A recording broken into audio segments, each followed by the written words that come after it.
संध्या एक लड़की है जो अपनी बीमार माँ के साथ अकेले एक परेशानियों भरी जिंदगी जी रही होती है। उसकी माँ की किडनी खराब हो चुकी होती है और किडनी ट्रांसप्लांट के लिए पैसों की भारी कमी होती है। इसी वजह से संध्या को अपनी पढ़ाई बीच में ही छोड़नी पड़ती है और वह पैसे जमा करने में लग जाती है। संध्या एक कैफे में वेट्रेस का काम करती है। उसकी कमाई से वह बड़ी मुश्किल से अपना और अपनी माँ का गुजारा कर पाती है, लेकिन माँ के इलाज के लिए जरूरी पैसे वह जमा नहीं कर पा रही होती। एक दिन उसकी दोस्त सौम्या उसे एक जॉब का विज्ञापन दिखाती है और कहती है, इसमें सिर्फ अर्जेंट हायरिंग है, एक लड़की के लिए। तुम यहाँ कोशिश करो, शायद किस्मत तुम्हारा साथ दे दे। यह सुनकर संध्या खुश हो जाती है और अगले दिन इंटरव्यू देने के लिए निकल जाती है। डायनामिक ग्रुप्स के ऑफिस में जब वह इंटरव्यू के लिए बैठी होती है, तो वहां मौजूद पढ़े लिखे और अनुभवी लोगों को देखकर वह थोड़ी घबरा जाती है। कुछ देर बाद संध्या को इंटरव्यू के लिए अंदर बुलाया जाता है, जहां उसकी मुलाकात कंपनी के घमंडी और पत्थरदिल सीईओ आर्यन बजाज से होती है। इंटरव्यू के दौरान आर्यन अपनी टेबल पर चाय गिरा देता है और संध्या से उसे साफ करने को कहता है।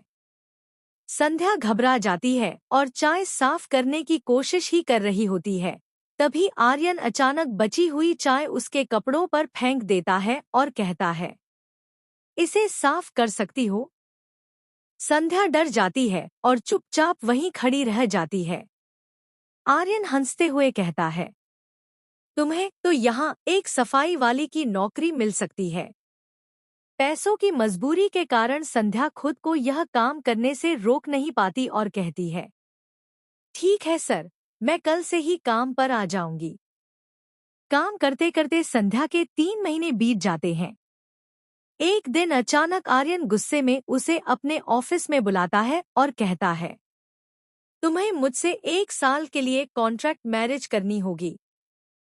यह मेरा आदेश है। 1 साल तक तुम्हें सबके सामने मेरी पत्नी बनकर रहना होगा। बदले में तुम्हें जो चाहिए वह सब मिलेगा। यह सुनकर संध्या सन्न रह जाती है और मना करते हुए कहती है, मैं तुम्हारे जैसे पत्थरदिल और घमंडी इंसान से कभी शादी नहीं करना चाहती। यह सुनते ही आर्यन को गुस्सा आ जाता है।